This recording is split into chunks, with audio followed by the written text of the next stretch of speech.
You are listening to Are You Ready Radio with Nick Pierce, the Barefoot Prepper.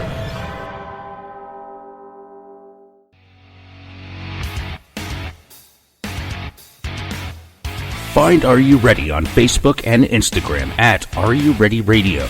You can also visit our home on the web. Just go to nickpiercemedia.com and click on the program's link.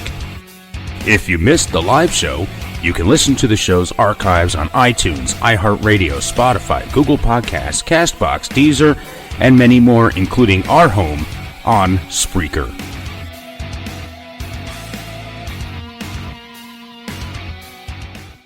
When a disaster happens, are you ready? Do you have the supplies you need to keep you and your family safe and survive? The Zombie Outpost store in Wilmington, Ohio, at Cedar Creek Flea Market, stocks quality gear you need to be ready for the next emergency or even a camping trip. Visit zombieoutpoststore.com for location and hours. Check out our assortment of essentials you need when the next disaster happens. Go to zombieoutpoststore.com. Get 10% off at checkout when you mention Are You Ready Radio. Be ready and be prepared. In this digital society, making connections is quickly becoming a lost art form. Yet, if you are a small business owner, building your network is the only way you can get ahead. Can these skills be learned? You bet they can. Read Nose to Nose Networking. No-nonsense, in-person networking tips from a master. Who's the master? Well, who better to teach networking and friend-building skills than a golden retriever?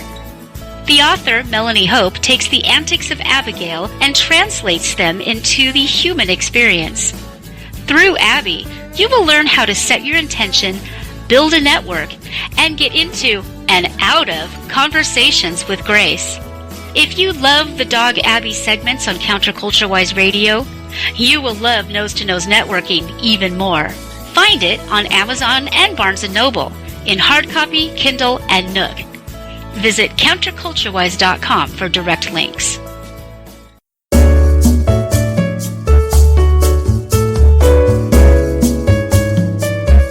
Greetings and salutations, Counterculture-Wise listeners. This is Maximilian von Riegelbieser inviting you and yours to listen to me and mine.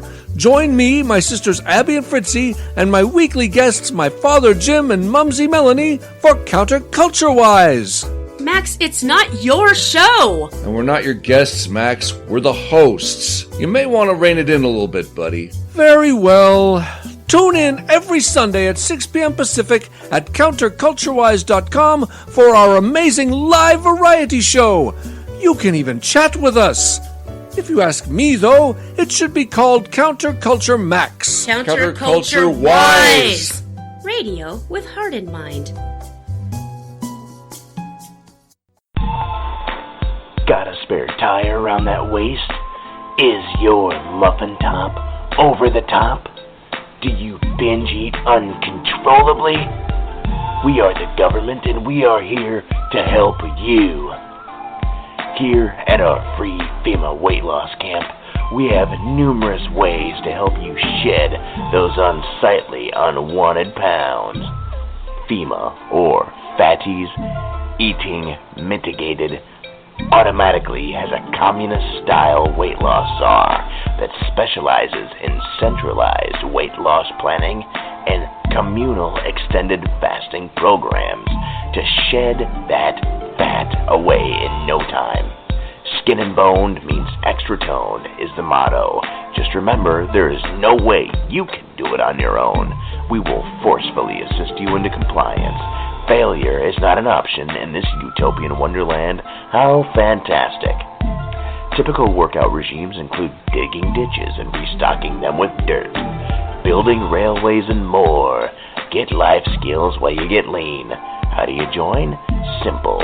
Recite the Constitution in a public commons or violate the Patriot Act that includes simple misdemeanors. It's really that easy to get your own fenced-in slice of Americana. Stop being a fatty. The state is your daddy. If you like what you are listening to, we appreciate your support. A small contribution from you, the listeners, can continue to help bring you such content and help keep things going here, even if it's just $1 a month. Keep in mind, though, in the spirit of prepping, we believe in redundancy, so it's better to have more than one, but every little bit helps pay the bills. Go to nickpiercemedia.com and click on the Support the Show link. You can make a one-time or monthly contribution in any dollar amount. And again, thank you for your support and listening.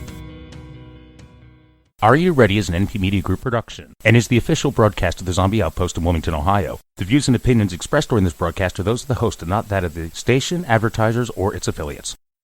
You are listening to Are You Ready Radio with Nick Pierce, the Barefoot Prepper. You never know when an emergency is going to happen. Disaster can strike at any time. Whether stuck on the road, riding out a power outage, escaping a natural disaster, or surviving a doomsday apocalypse, what would you do? No matter the scale, whether 1 hour or 1 year, will you survive? You're about to hear what it takes to be prepared. Now ask yourself, are you ready? Have you ever heard the term prepper? What comes to mind? Some of you may think it's a crazy guy with a bomb shelter and an old army truck parked on the front lawn. Well, prepper simply is a person who is ready for almost any emergency, small or large. It's no different than on a rainy day taking an umbrella with you when you leave your home or putting a coat on when it's cold outside. So maybe you think you're prepared for a brief time in that environment. But what if a few minutes turn into a day or even a year? I'm your host, Nick Pierce, the Barefoot Prepper, and I'm going to use my over 25 years of prepping and survival experience and knowledge in this program to help you and your family prepare to handle almost anything from a small event, from a doomsday apocalypse. So get ready, because I'm prepared to enlighten you to seriously think, prepare, and answer the question, are you ready? And I want to hear anything you have to say about the subject, whatever you may have to offer. You see, it's important that we share our knowledge with each other, learn from each other, and help each other out. You see, the more prepared those around us are, the better your chances of survival will be when a disaster happens. Now, I'm sure everyone has heard the term zombies. Well, those are just those that are not prepared and come after whatever you have. Well, the call-in number is 513-815-6336 if you want to be a part of the show. Again, that's 513-815-6336. Also, check out our live chat room on Spreaker. That's Spreaker, Spreaker.com. Just go to the Are You Ready show, search it right there in the search bar. You can get there live through the website, nickpiercemedia.com. I post exclusive content on the home of Are You Ready on Facebook and on Instagram. Just go to Are You Ready Radio. You can interact with other members of the prepping community before, during, and after our broadcast. So share your knowledge. And again, if you want to call, the call-in number is 513-815-6336. And with that said, let's get started. Today I want to talk about the important survival skills that we should have. See, we can have all the gear we want. We can have all the food we want. We can store and we can prep and all that. But without the skills, we really don't stand much of a chance. So, I'm going to go through probably the top 5, 10, whatever. We'll start with the top 5, maybe 7. I think I got 7 on my list here. Skills that you should have in order to survive. Now, building up your skills is just part of prepping. And without skills, it's not going to work. So, let's get started. One of the most important skills that you should learn is finding and purifying water. Think about it. Water is so heavy to carry with you. And if you're on a long trek, or you're on a long haul, or your get-home situation, or bug-out situation, whatever it is, bringing enough water with you to last, you're going to be carrying more water than you would any other gear, and it's actually going to outweigh you in order to survive a long period of time. I mean, if you think about how much 1 gallon of water weighs and how much space it takes up, and assuming that you need about 1 gallon a day to survive, if you're going to be out for 5 days, okay, maybe 3 days, 3 gallons of water, 5 days, 5 gallons of water, 10 days, you get the point. So here we are. 5 gallons of water is not light. Even 3 gallons. Who wants to carry a gallon of water? It takes up a lot of space in your bug-out bag or your get-home bag or anything like that. Of course, you always want to have maybe at least a quarter, a liter or something on you. But one skill, and one of the most important ones, number one on my list is finding and purifying water. In most survival situations, water is always first. Why? Because water quickly becomes pretty much the main player. If not immediately, at least within the first 24 hours, the human body makes up 60% of water, and it requires constant rehydration. Human tissue is saturated with water. Water protects and lubricates your internal joints, ligaments, muscles. Water is the primary main ingredient in your blood. Lack of a better word, main ingredient. It carries oxygen and nutrients to our lungs, our digestive system, to all of our cells in our body. It's really something that drives the whole, even the circulatory system, the respiratory system, everything. You need your heart. Water provides electrical impulses. The pulses are derived from electrode, whatever, and water and this, that, and the other. Your brain needs water. You need water. The human body is designed to carry a specific percentage of water. And it needs it in its tissues, in its veins, its organs, everything. And if you don't have enough water, and it goes below a normal level, that's dehydration. Now, dehydration is what, pretty much, you get thirst, you get weak. So the first signs of dehydration, though, is the mouth. There's a lot of dryness. The human body, we call this condition thirst. Your mouth is dry. And, in a situation, you may get busy. You may ignore the fact that you have a dry mouth. That's the first sign of dehydration. You may be busy doing so many different things, and instead of, going to just having water on hand just to get you through that first part. People often ignore that. And the second sign of dehydration is you get that headache, and it just gets worse and worse and worse. You can't be productive. You can't think straight. You can't come up with a plan. You can't survive. You can't get out of a situation. You can't avoid a situation. You can't get home. You can't bug out unless you can't do it with a pounding headache and a dry mouth. On top of that, other symptoms of dehydration are like nausea. You can't perspire. And then eventually tingling of the skin. You end up getting a fever.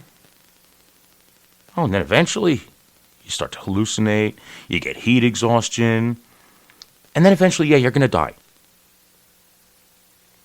So not having the ability to find, purify water is, a very big concern. When you find yourselves in any survival situation, you will start to feel the dehydration process pretty quick, more so than in your average everyday life. You're going to ache, and you need to keep your mind thinking right. So you need water. And you'll have to increase the amount of water that you would normally have on an average day. Because you're going to lose a lot. You're going to lose more water than you normally do. Well, unless you're going to a gym or you're on a sports team or, you're playing sports or something like that. But we're talking, okay, most of us get in our car, we go to work, we go to school, we come home, we make dinner. You're not losing a lot of water there.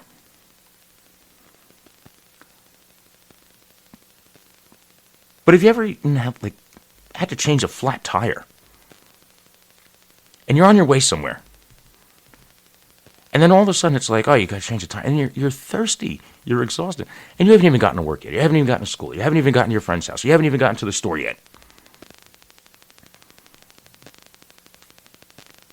Now that's just one little small everyday emergency.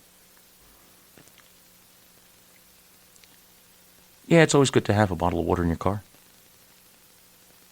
Now, if you've ever seen those videos where you can start fires with a bottle of water or a plastic bag with water in it, make sure you keep the water in or under something. Don't just leave it on your seat. Yeah, if your window rolled down the right way, yeah, your car's going to catch on fire. There was actually a news report about that. Bottled water was causing a fire, or caused a fire in a car somewhere. And it actually happened multiple times. Yeah, water can burn you, but you need it to survive. So it's very important to be able to find, purify, and store water. When you're in survival mode, you need to do it. And it does. It makes a difference between life and death. But now, as far as how to find water, I could tell you what you need to do. But I'd like to share with you a little bit of how. Okay, in my get-home bag, which is the foundation of my bug-out bag, okay? In my get-home bag, I always have at least a quart of water. And that's always in there. And I rotate it, drink it, dump it out, clean the thing out, refill it. Nice stainless steel, looks like a stainless steel water bottle. That's all it is. And on top of that, I have a small, it's like a 1 liter water bladder. Flexible, small thing you can roll up, and then you can fill it with water. And I also have a water straw. So, this allows me not just to start off with some water. It allows me to collect water. Now, of course, because it's stainless steel, I can also boil water if I had to. And I also keep a couple you ever see those mouth drops? Those breath mint drops? Tiny little thing. Those are great. When I'm done with the mint drops, I'll clean that out, and I'll put bleach in there. Put the little spout back on, twist the lid back on. And I keep a little dropper with bleach, because you only need about 1 drop of water, 1 drop of bleach to about a liter, almost a gallon of water, 2 drops, thereabout. Just to make it safe. Slush it around, let it sit a little bit, let the bleach kill off any of the dangerous organisms that could be in water if you just collected it from somewhere. We're not talking about a puddle on the side of the road, but water straw. You get a good water filter straw, or any type of water. I mean, there's all kinds of stuff on the market. I mean, figure out which one works best for you. I mean, I've seen demonstrations where people have drank out of toilets with that thing, puddles on the side of roads. Filters out a lot of stuff. I don't know if I'd probably just go to an inner city street and want to drink puddles of water through that straw. But I mean, there are ways to filter and treat water to make it safe to drink. So as you're learning skills, go out, get water from a stream, a brook, even a swimming pool, and learn different ways to treat it to make it safe to drink. Good skill, very valuable, is to figure out how to make a desalinator if you live around a lot of salt water. What do you have around you that you can use to make salt or seawater safe to drink? So those that live on the coast, maybe so close, there may not be a lot of fresh water around. I mean, of course, there's faucets, and I mean, it's the people on the coast are not living out in the wilderness. They're very populated areas. But something could happen to your city water, to your local water supply. It's kind of like being on that raft, floating around in the middle of the sea. You ever see those capsize, scenes in the movie, and people are sitting there, they're starving too. They're thirsty. It's like, oh my God, there's so much water, but not a drop of it to drink. So learning how to find water has to be one of the most important skills.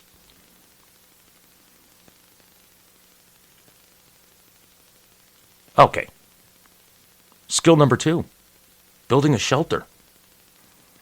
Yeah, you can have a little shelter. Sometimes, I know people that have tent in car or their truck at all times. I'm one of those. I'm guilty. I have a little instant pop-up dome tent.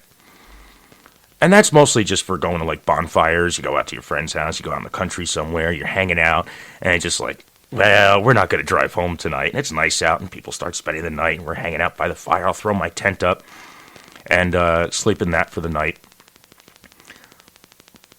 I'm one of those go off-grid and build shelters. It's a lot of fun. Practice it. You go camping.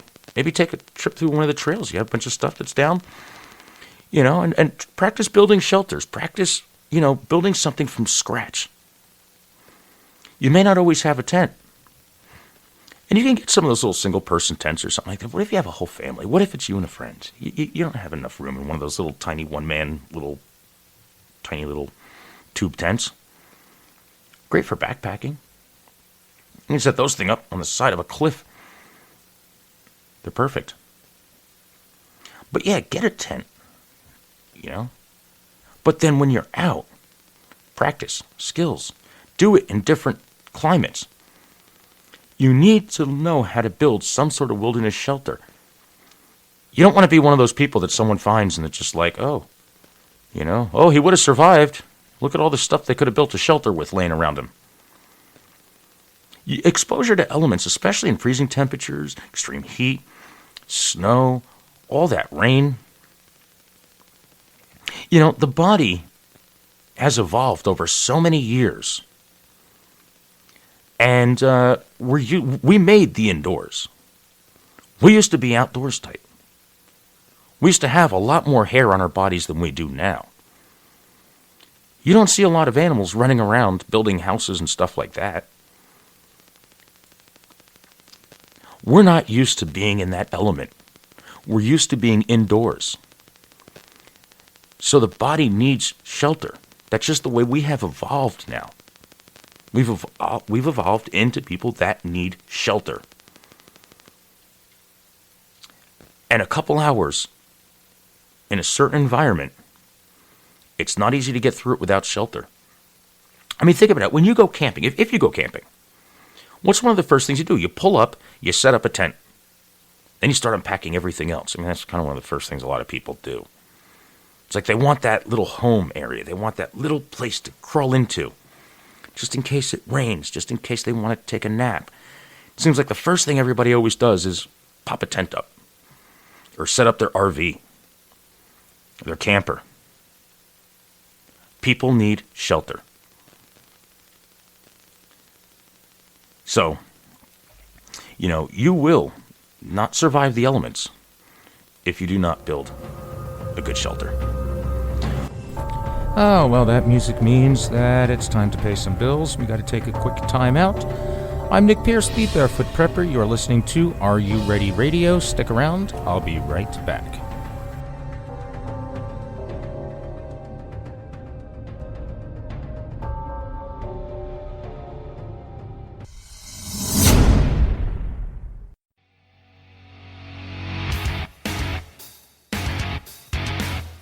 Find Are You Ready on Facebook and Instagram at Are You Ready Radio. You can also visit our home on the web. Just go to nickpiercemedia.com and click on the program's link. If you missed the live show, you can listen to the show's archives on iTunes, iHeartRadio, Spotify, Google Podcasts, CastBox, Deezer, and many more, including our home on Spreaker.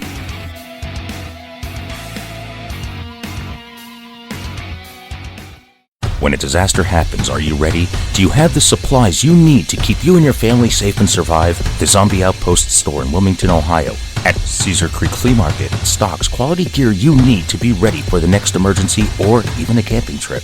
Visit zombieoutpoststore.com for location and hours. Check out our assortment of essentials you need when the next disaster happens. Go to zombieoutpoststore.com. Get 10% off at checkout when you mention Are You Ready Radio. Be ready and be prepared. In this digital society, making connections is quickly becoming a lost art form. Yet, if you are a small business owner, building your network is the only way you can get ahead. Can these skills be learned? You bet they can. Read Nose to Nose Networking. no-nonsense, in-person networking tips from a master. Who's the master? Well, who better to teach networking and friend-building skills than a golden retriever? The author, Melanie Hope, takes the antics of Abigail and translates them into the human experience. Through Abby, you will learn how to set your intention, build a network, and get into and out of conversations with grace. If you love the Dog Abby segments on Counterculture-Wise Radio, you will love Nose to Nose Networking even more. Find it on Amazon and Barnes & Noble in hard copy, Kindle, and Nook. Visit counterculturewise.com for direct links.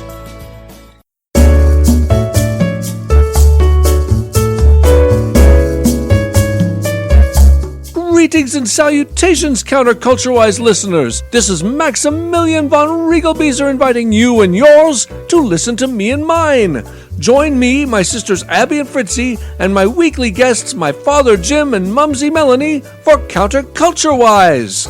Max, it's not your show! And we're not your guests, Max. We're the hosts. You may want to rein it in a little bit, buddy. Very well. Tune in every Sunday at 6 p.m. Pacific at counterculturewise.com for our amazing live variety show. You can even chat with us. If you ask me, though, it should be called Counterculture Max. Counterculture-Wise! Radio with heart in mind. Got a spare tire around that waist? Is your muffin top over the top? Do you binge eat uncontrollably? We are the government and we are here to help you. Here at our free FEMA weight loss camp, we have numerous ways to help you shed those unsightly, unwanted pounds. FEMA, or Fatties Eating Mitigated, automatically has a communist-style weight loss czar that specializes in centralized weight loss planning and communal extended fasting programs to shed that fat away in no time. Skin and boned means extra toned is the motto. Just remember, there is no way you can do it on your own. We will forcefully assist you into compliance. Failure is not an option in this utopian wonderland. How fantastic. Typical workout regimes include digging ditches and restocking them with dirt, building railways and more. Get life skills while you get lean. How do you join? Simple. Recite the Constitution in a public commons or violate the Patriot Act that includes simple misdemeanors. It's really that easy to get your own fenced-in slice of Americana. Stop being a fatty. The state is your daddy. If you like what you are listening to, we appreciate your support. A small contribution from you, the listeners, can continue to help bring you such content and help keep things going here, even if it's just $1 a month. Keep in mind, though, in the spirit of prepping, we believe in redundancy, so it's better to have more than one, but every little bit helps pay the bills. Go to nickpiercemedia.com and click on the Support the Show link. You can make a one-time or monthly contribution in any dollar amount. And again, thank you for your support and listening. You are listening to Are You Ready Radio with Nick Pierce, the Barefoot Prepper.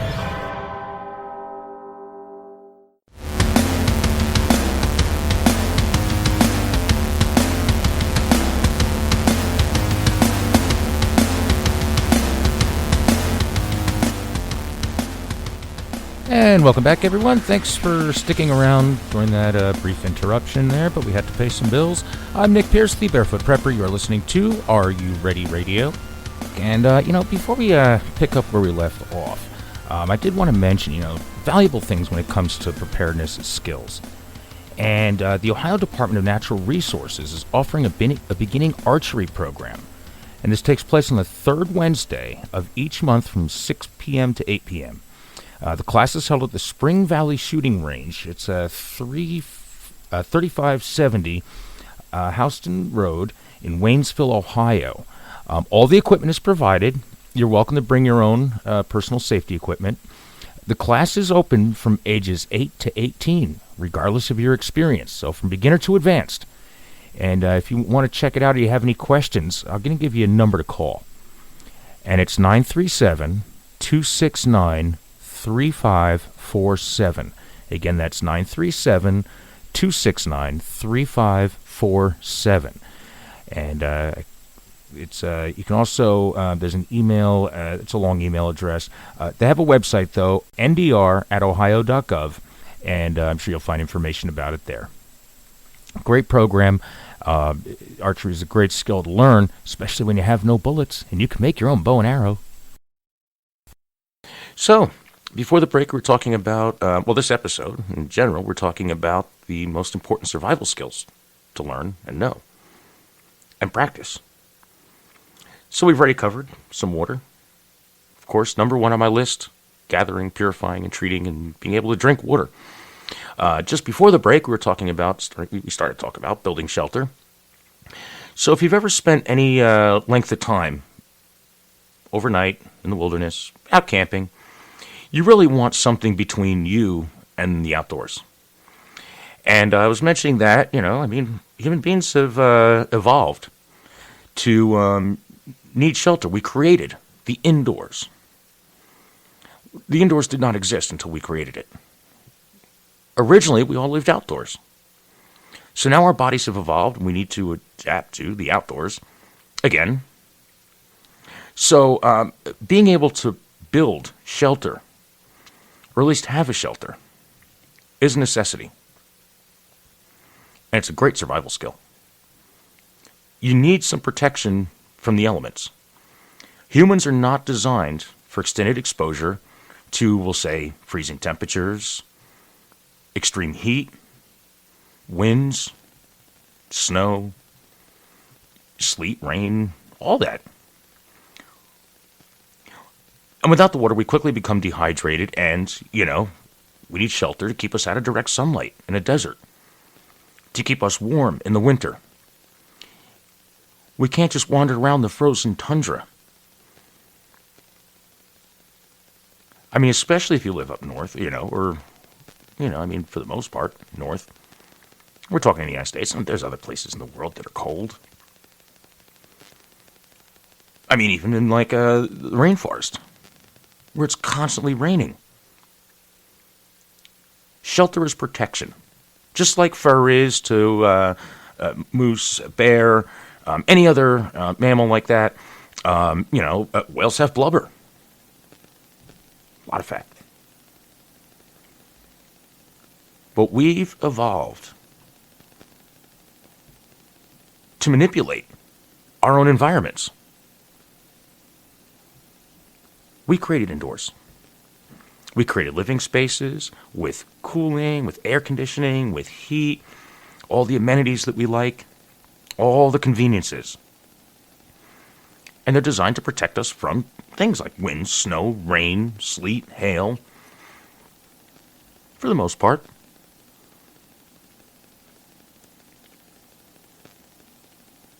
Humidity, direct sun, the dark. Yeah, I don't know. As far as, protecting you from the dark. Well, I guess it's whatever's in the dark that could come after you. The animals that lurk at night. And, whatever else you may believe in, the boogeyman and stuff like that.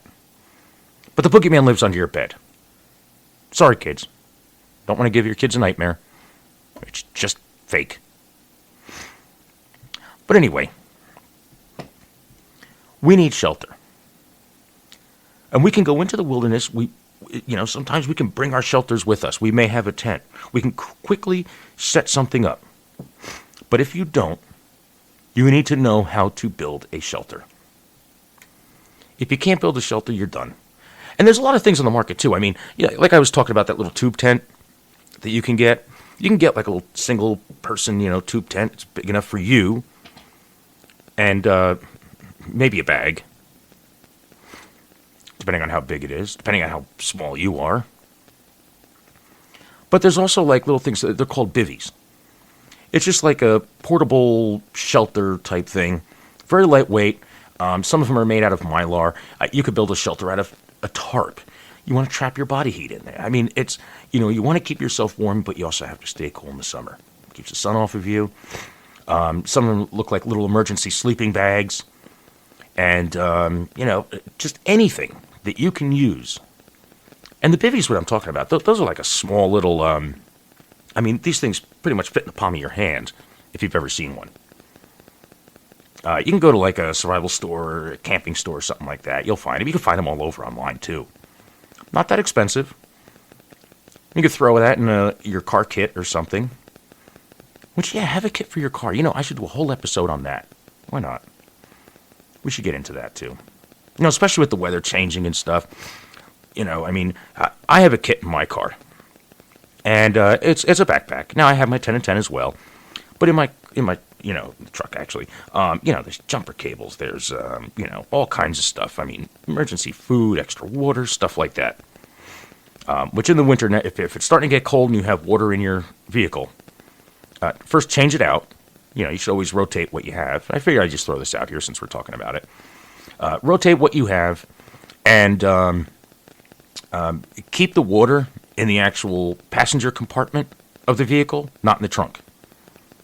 So at least when you're driving around or the sun hits it and stuff like that, it may not freeze as bad or as fast. And also defrost a lot faster when you really need it. So, and you may want to empty a little bit out if you have it in water bottles or something like that, if you have it in a hard container. Water bottles, they're made so that they can freeze. The bottles on the bottom, they're made to expand and stuff. There's plenty of room for the water in there so that when it thaws out, it's not going to leak all over if it breaks the container it's in. Just throwing that one out there. But, yes, you definitely want to add something, while you're traveling around and have a portable shelter. Throw that in your vehicle or, keep it in your get-home bag, bug-out bag, whatever. I'm not a big fan of carrying a lot. I have paracord, my fire stuff. That's it. I am fine with building shelters. But for those of you that are still learning, those of you that are still practicing the skill, or you haven't done anything like that yet, just get something small, something that you can at least make shelter out of if needed. Actually, the other day, I was, my battery died, and it was pouring. Yeah, I know, just what someone that's always barefoot wants to do is play with jumper cables and live, voltage and be in water standing there at the same time. But what I did was, it was kind of a hard pitch to have anybody come and jump your car. And it was pouring. So what I did was I have a tarp that I had in the back. It was big enough that it can actually make a nice little overhead canopy. It draped over my hood onto someone else's hood, and we can, and I was able to jump it from there. I had a backup, one of those battery backup things that I, with the new vehicle, I figured, I know, made the mistake. I may never need it, and I didn't have it charged up or something like that. And I'm just like, it wasn't working. It happens to even the best of us, folks. Check your gear, check your equipment, make sure it is functioning so that when you need it, it works for you. Never think that, that backup charger, or that backup cell phone, it's been riding around in my bag or in my glove compartment or something like that. Yep, I charged it last year, never turned it on, it must still be good. No, charge that thing up, check your equipment, check your gear, go through it. I go through my gear at least once a month, about once a month. I'm always going through my gear. Make sure, especially with the seasons changing. My bug-out bag, my get-home, stuff like that has a tendency to change. In my get-home bag, I also, been getting into the edible wild plants, and I have Peterson's Guide to Edible Wild Plants and stuff like that I carry in my get-home bag when I'm hiking, and, that's out with me a lot. Now that everything's pretty much dead, I don't need to carry a book to identify plants. I'm not out doing as much hiking, but I still have it around. It's at my disposal. It's just not in my bag all the time. But in my bug-out bag, I've changed out things.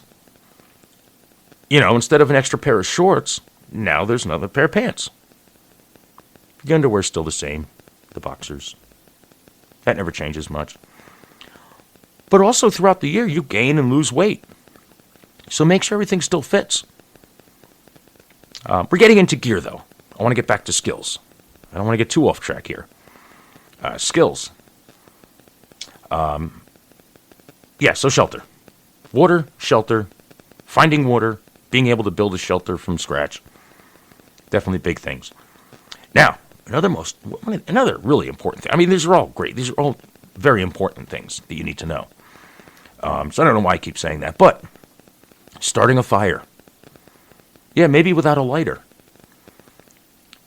You know, it's a very basic survival skill that you need to know. Fire is useful in all situations almost. Except when you don't want to be seen. That's another skill. And it really can be a lifesaver. Fire gives you a lot of things. Heat, light, smoke. Smoke is great if you want to signal for rescue. Keeps bugs away. Keeps you warm. You can see what's going on. You know, I mean, you'll get hypothermia if it gets into low temperatures, if it gets cold. Especially if you're wet. Heat from a fire can be used for drying you off. It really does. Warms our bodies, dries wet clothes. And heat, it kills parasites, bacteria. You'll need it to purify water. You can't eat raw meat. You need to cook it somehow, if you catch meat. But even water. If you need to boil water, you have fire. Kind of the fire and the water thing almost go hand in hand. We can't just drink from the streams like we used to. Again, our bodies have evolved to not be able to do that anymore. We can't eat raw meat. Our bodies have evolved over millions of years. We just can't do it anymore. No, I have seen people. I mean, they could eat raw chicken, they could eat raw meat, and they're fine. Yeah, there was a special on TV once. What was it? My Strange Addiction, I think it was. He had very interesting characters on there. One of them was someone that just eats raw meat. They're addicted to eating raw meat. And they had doctors and stuff look at them, test them and stuff like that. No worms, no salmonella. They never got sick. They just, I don't know what it is about their body. But I mean, when you think about it, look at a cat in the wild. Look at a feral cat. Or any kind of animal. They could go after a bird. Eat the bird. And they're fine. Their enzymes, their body, their everything. Now, if we were to try to do that, we'd probably get very sick, have worms, and die. And the worms would eat us from the inside out. I think that would be worst case scenario. We'd probably just get very sick, dehydrated, and die. So we need fire to be able to cook meat, to purify water. Gets rid of hypothermia. Light from fire can be used for signaling at night. This way people know where you are. The smoke during the day. The fire at night. You can see where you're going. And it also keeps animals away. Animals don't like to hang out by a fire. Yeah. Now, smoke from a fire. You can smoke meat with it. You know, it's an old method of preserving food. And it also helps get rid of mosquitoes. Smoke from a fire. I've been out. I love bug spray. I douse myself in bug spray. It's annoying. I hate bugs. But times when I don't have bug spray, when I'm doing survival test stuff like that, I will make a big smoke fire. And pretty much it's like this blanket of smoke that lingers around the campground or around wherever I'm, camping out or something like that. It'll sometimes drive people crazy. Like, what are you doing? It's like everything's smoke. I said, yep, keeps the bugs away. Animals don't like it either. A lot of raccoons. Let's see what else. Fire. Fire's good. Good fire. Anyway.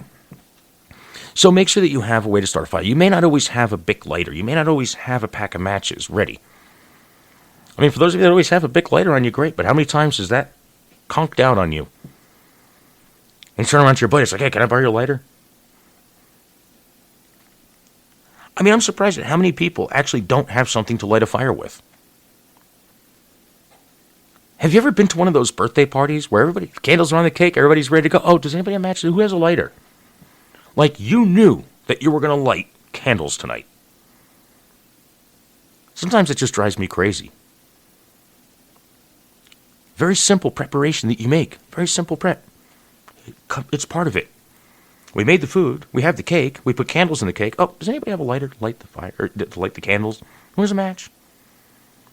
That one goes up my spine. Sometimes I'm standing there with a lighter before I even hear it. I always make sure, ready for cake? I'm in that kitchen.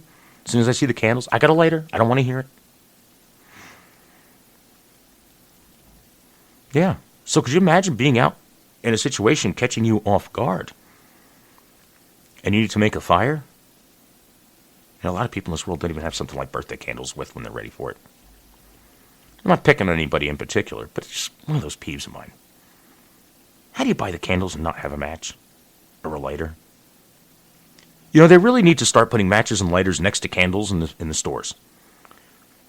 When you go to buy birthday candles, there should be matches and lighters right next to it.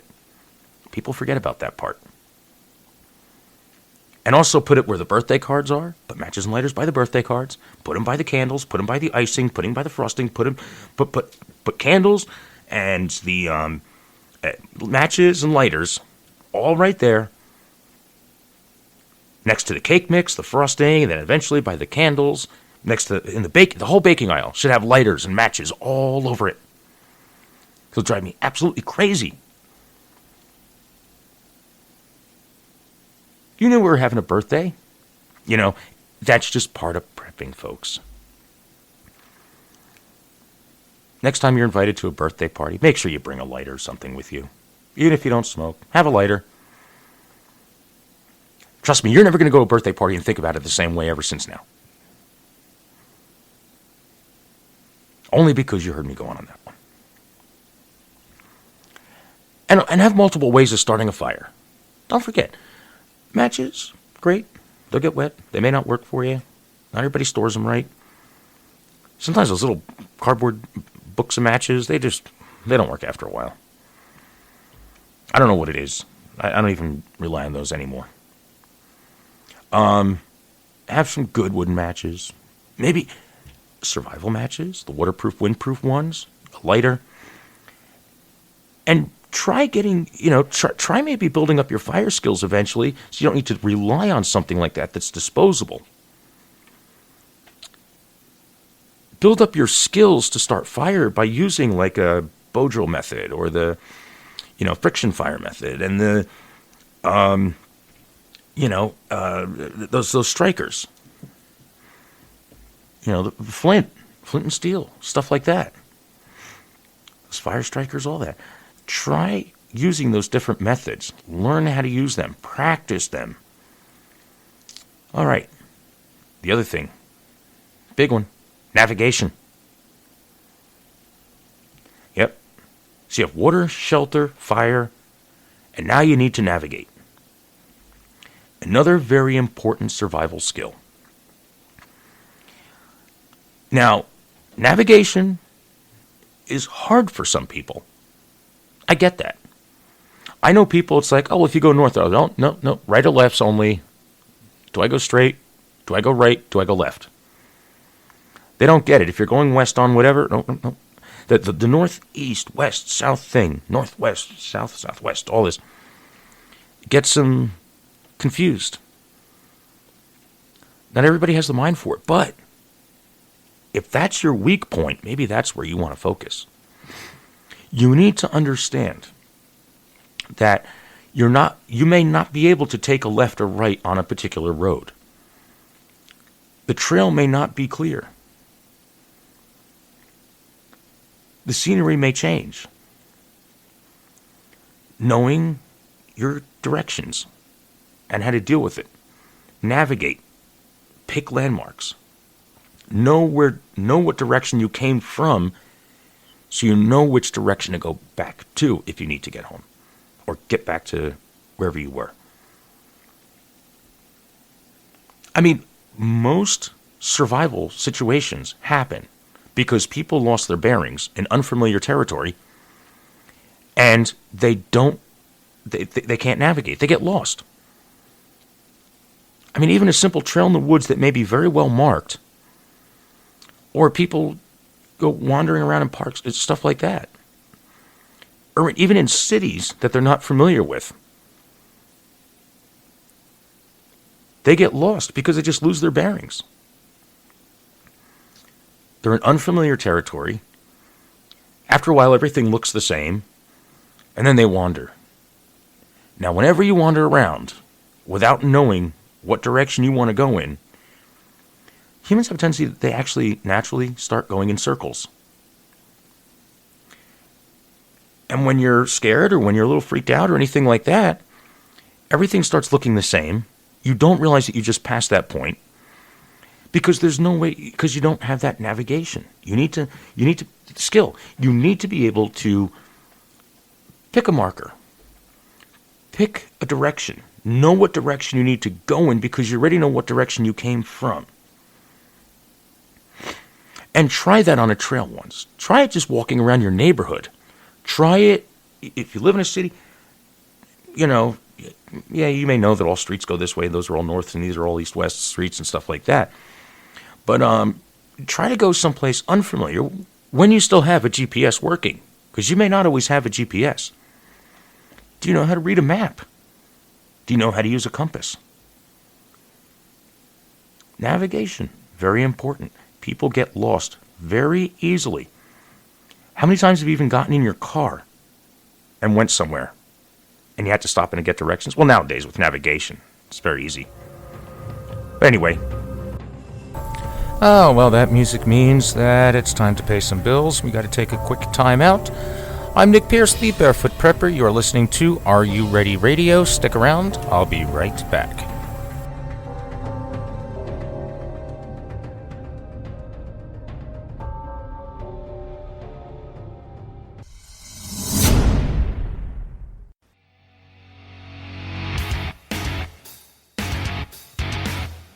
Find Are You Ready on Facebook and Instagram at Are You Ready Radio. You can also visit our home on the web. Just go to nickpiercemedia.com and click on the program's link. If you missed the live show, you can listen to the show's archives on iTunes, iHeartRadio, Spotify, Google Podcasts, CastBox, Deezer, and many more, including our home on Spreaker.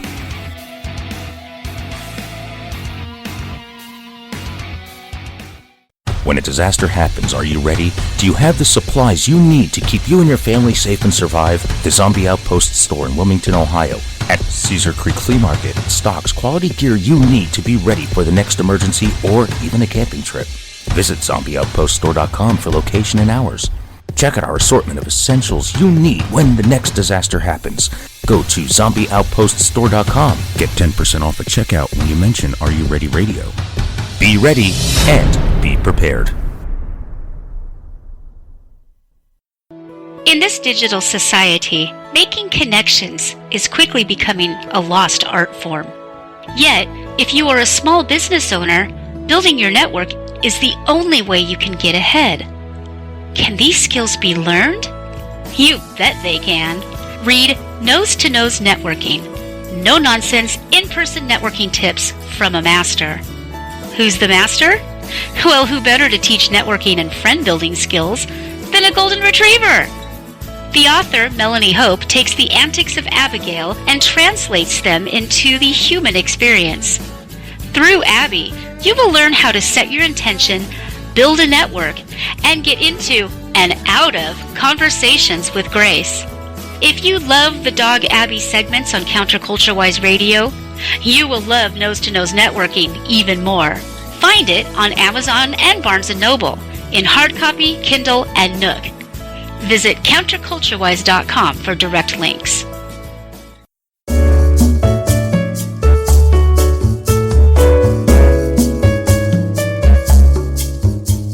Hey, how you doing? This is Magic Pierce inviting you and yours to listen to some good friends of mine that have a show too. Did you really think my daddy is the only one that just runs his mouth all the time and that's the only thing I listen to? No, it's not. I got a show I listen to on Sundays. Join host Max and his co-host, my hottie Fritzy, and of course my good friend Abby on Counterculture-Wise, Sundays at 6 p.m. Pacific, 9 Eastern. They have their own human guests, Melanie and Jim, each week. They don't meow a lot, but you get what they're saying. Now let me tell you, You have to go to counterculturewise.com. Use your paws to play with the mouse and scroll down to the on the air button on the right to hear their show. Just click on that. After that, watch them on Periscope like I do. Daddy gives me a little mouse to play with, and I get hearts the whole time. It's a great show. Check it out. Counterculturewise.com. If you don't tune in, I get cuckoos on you. Thank you so much for that ringing endorsement magic. It warms the orange hearts of me and Abby and the gray heart of Fritzy to hear you say such amazing things about our show. I'm pretty sure that Mumsy and Father have pink hearts, so we will assume their hearts are warmed too. Forget about it. I got you guys. Good peoples.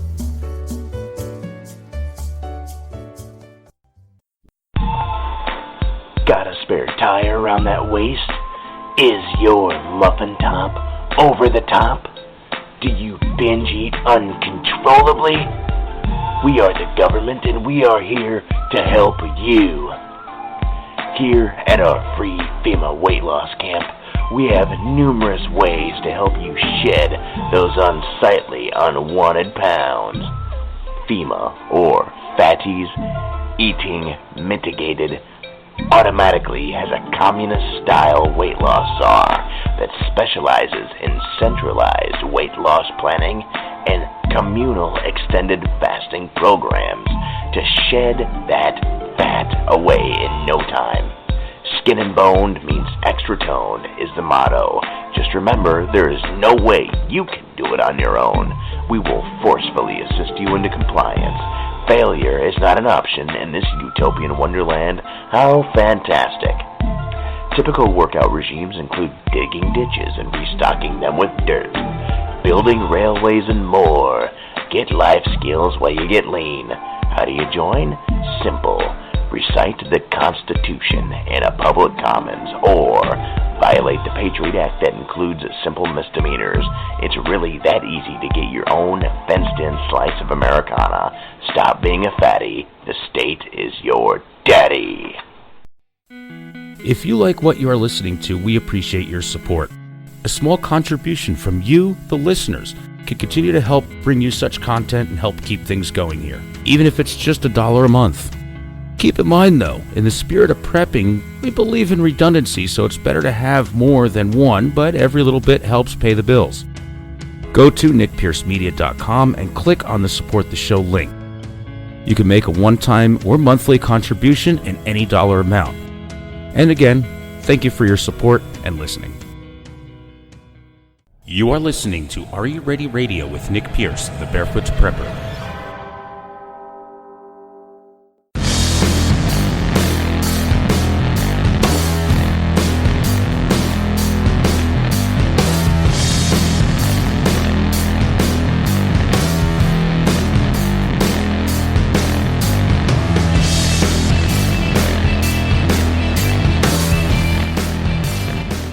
And welcome back, everyone. Thanks for sticking around during that brief interruption there, but we had to pay some bills.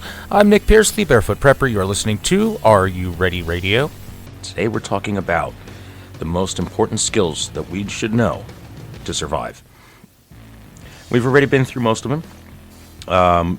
Water, definitely how to gather water, building a shelter, survival shelter, fire, navigation, and now it's time for signaling. See, not all situations, like bug-out situations and all that, you're going to be trying to get off the grid and evade enemies, and you're bugging out someplace and all that. You know, you're going to want rescue most of the time. You want someone to save you. You're stuck somewhere. You're surviving. You need to be able to signal for help. Your cell phone may not always work. Maybe you have CB radio. Maybe you have walkie-talkies, something like that. But there maybe... And we've talked about alternate communication and all that in previous episodes. You may have all that.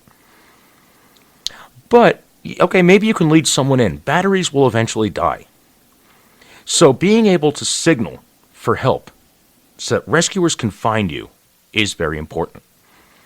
So assuming you're in a situation that you want to be rescued, there's some basics of signaling to make sure that you're seen and you get out of there. And during, for fire building, when we were just talking about being able to build a fire, smoke, the fire and all that is great. Build 3 fires, that means help. But maybe you don't need to build a fire. Maybe you can just, you have your shelter, you're fine, okay. Not everything has to be done in every situation. Maybe you can't get a fire started, but you need to get out of that situation as quickly as possible. By the time someone knows you're missing, it could be 24 hours that you've been out there. And they may stop looking after 72. They may just call off searches. So you have a narrow window for rescue. And you've already had to endure 24 hours on your own before anybody really starts looking for you. So, being able to signal. We are really just not that noticeable in most environments. So for someone overhead, in a plane or a helicopter, you are normally hard to spot, unless they're looking for you. Or unless that's their purpose, to be watching. So first, in order to successfully make a signal and get rescued, you should have contrast. You can't blend in with an environment if you want to be seen and rescued. You need something that stands out in whatever environment you're in. And the other is intelligence.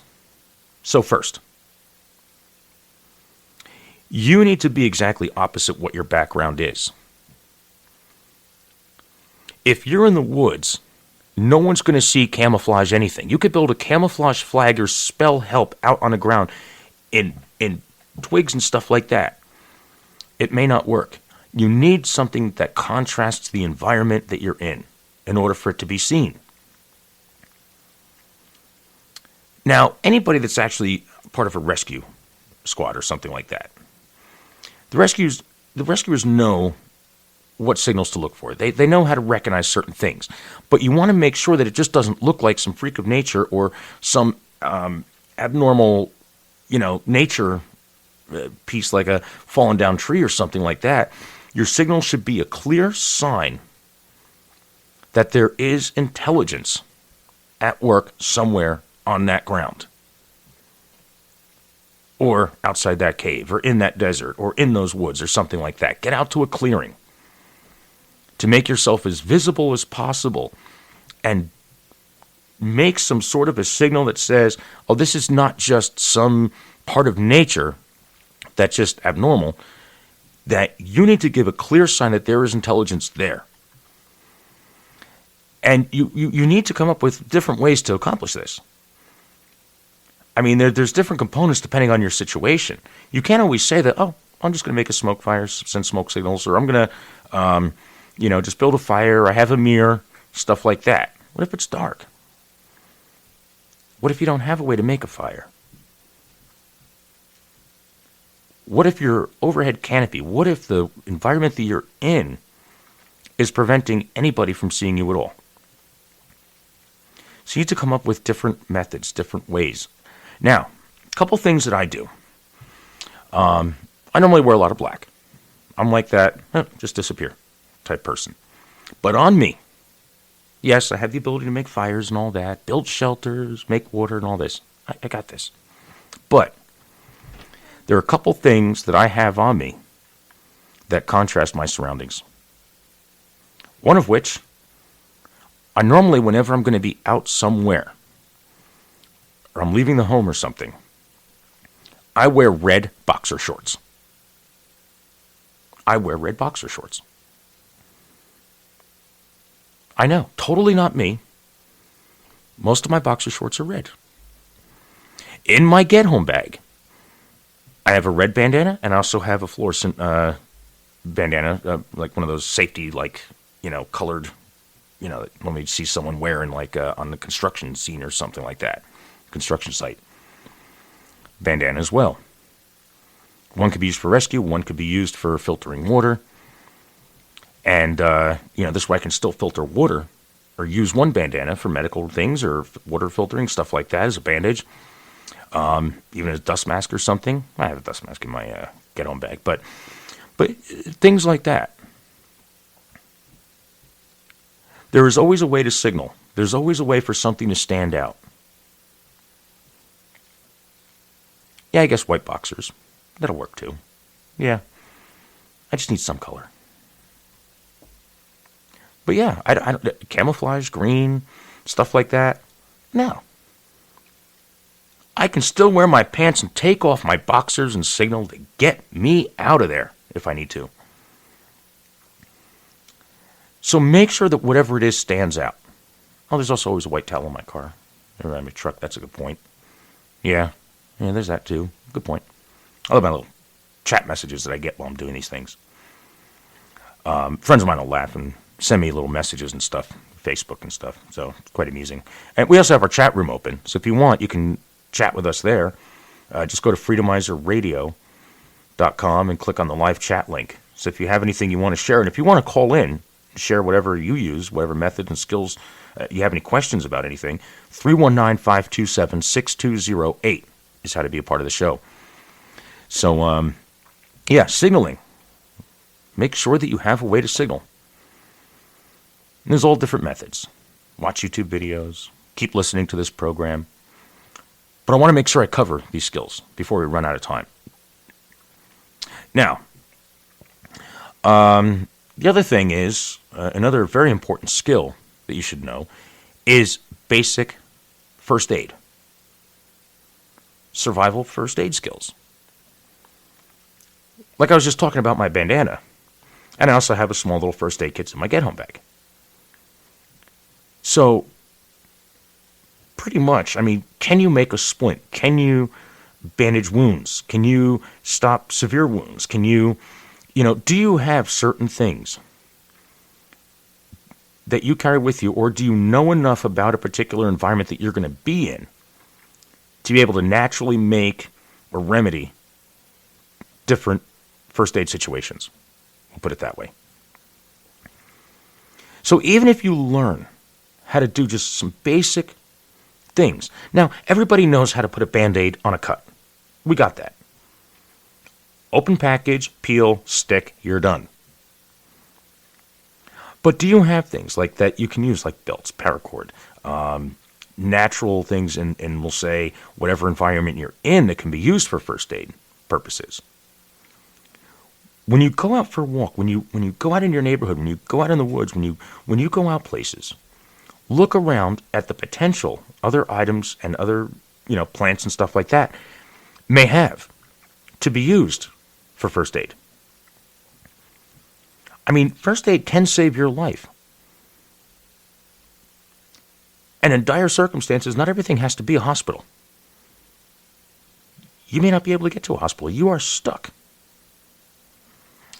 And I have this one book that I love. It's called Where There Is No Doctor. And it's pretty much, it mostly caters towards, the third world countries and how to set up things and how to do certain things, certain medical things that you can do with very limited resources. It's a book with a wealth of information. I would definitely try to grab a copy of that if you can. You could probably download it online somewhere. You can buy it in bookstores, I'm sure, everywhere. I've seen it in quite a few. But yeah, just go online and buy it if you don't have a bookstore nearby, or your local bookstore doesn't carry it. My thing is I always start with the mom and pop shops first, and if I have to go to major chain, but I'll look around on websites, see who has it, pick up a used copy. Get it in digital form, and you can put it on I'm sure you probably heard me talk about the Zombie Net before, tablet with all my books and stuff on it. Also converted it onto a cell phone now. Very excited about that. I had an old cell phone, which is nothing but a library on a memory card. Uniform, connectivity, USB, charging, the whole bit. But yeah, basic first aid skills. And there's other books out there. Some of this is so easy. When it comes to basic first aid, a 3-year-old can do it. So don't let it intimidate you. Now, the other thing is food. You're going to need food. Eventually. If you're out there for a long period of time, you're going to need to eat. So, for most immediate rescue situations, your body can go a long time without food. 3 weeks without food. As long as you have water. And of course, if you don't have water, then you don't want to eat food. Because that's going to dehydrate you even more. Your body's going to need water to process the food. So we're back to 1, where you need water to pretty much do everything. But eventually, if you do need food, it is important. Are you able to get food? Are you able to forage for food? Do you have some food on you just to get started? I mean, we can live for weeks without food. But for really long term, and being able to maneuver, to walk, to run, you need calories. Your body needs calories. You're just going to collapse. I mean, hopefully you will never be in a situation where you need to be rescued, that you're going to need all these skills, and you're eventually going to get to the point where you're hungry and you need to come up with food for nourishment. Because that means by the time you're really that hungry, days later, even weeks later, the search party's not coming for you. Believe it or not. Some people never lose hope. I'm sure that people are still going to wander around looking for you. But they would have found you if you knew how to signal. Your chances of survival will be better if you know all these other skills. But, yeah. If it gets to that point where you need food, those granola bars or those beef jerky that you have in your bag, if you have one put together ready, is not going to last forever. It's a good start. But you need to understand what nutrients your body needs. It needs carbohydrates, it needs fats, it needs proteins, it needs fibers, it needs vitamins and minerals and all this that are in food that you need for long term. Carbs and fat provide a lot of energy. Protein helps with building muscles. The vitamins and all that are, your body needs that to function. And fiber is always necessary to keep everything moving through your body okay. So, in a situation, do you have skills to fish? Are you able to catch small game? Can you identify plants? I'm still kind of in my beginning stages with that. One of my camping weekends, we're doing a training weekend, some buddies of mine and I, and right by our campground, we set up a base camp, and right by that campground, there was, I don't remember what it was. This was a couple weeks ago. I should probably post a video about it. Maybe I'll throw that up at some point today, or whatever. But yeah, I mean, it was cold. It was raining. It's brutal. It was just miserable at night. Fire and shelter, felt great. But finding, I think it was goldenrod. Yeah, goldenrod, which is what it was. I walked off into the woods at one point. I saw right on the edge of camp, there was a whole bunch of goldenrod. And I quick grabbed, my cell phone, and I started taking a little clip of this to use for whatever, probably the video I'm going to post. I just shoot random things just to have, and then eventually maybe I'll use them for something type things. So, there was this food, edible plants. Back to edible plants. I saw this goldenrod. I'm like, oh my God, this is great. I mean, it was so cold and miserable, and I had a tea bag or two that's in my get home. I think I have one in my get home bag, and I have a couple in my bug out bag. Tea is great, builds morale. Same thing. Throw a couple, pouch or whatever of hot cocoa or something like that. That's even better. Especially with the marshmallows, makes you feel warm and fuzzy. And if it hits the Shan situation, just to keep it clean for the radio, if it hits the Shan situation, you definitely want to, have something to keep that morale up. And it was so cold when I found this goldenrod and everything, and I took my mess kit out, a cook kit of mine in my bug out bag, and put it on the fire, made a tea. And, it was great. So I made a bigger batch, I made more for the other guys that were with me and stuff. And we all felt really good. Just that tea. And, that was great. But yeah, do you know edible plants? Do you know what Berries are good. Are you familiar with mushrooms? I'm not a mushroom person. I'd advise against that. You never know unless you really know what you're doing with mushrooms. But, even pine trees or fruit. Those pine cones, pine nuts, and all that. They charge a lot of money for those in a store. But you find the pine cones just right, you'll be able to harvest nuts from them, pine nuts. Well, it takes a lot of time. Anyway, your body needs about 2,000, 2,500 calories, thereabout, a day to maintain your weight. And I think females may need a little less, maybe about 2,000 or whatever calories. Okay, and that's based on like normal activity. You're going to need almost 3,000, 5,000 calories a day.